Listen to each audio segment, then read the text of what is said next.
More than most figures in church history, John Calvin has elicited strong and opposite reactions.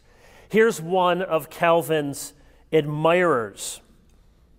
This historian says, Calvin taught the whole counsel of God, and even concerning predestination, none can truthfully say that what Calvin wrote and preached in any way departed from Scripture.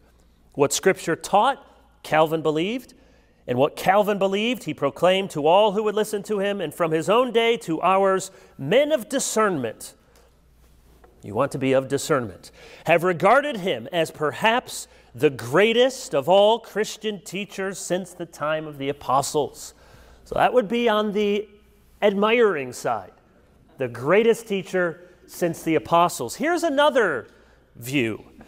This is from a contemporary Roman Catholic poet. I'll just give you part of his poem called Visiting Geneva. Calvin, padlock of the Sabbath, your followers protect you. Predestination wasn't yours, they claim, nor were the elect you. But when you were God, sermons went on all day. Without Newman or presence, children were denied play. I loved your moral snobbery, but the spirits you relied on turned atheist long ago. Come to Italy, Monsieur John. That is, come back to the Catholic Church. Earlier in the poem, the author has this little clever line. John Calvin, unforgiver, in your Taliban hat, you pervade bare St. Peter's in La France Protestant.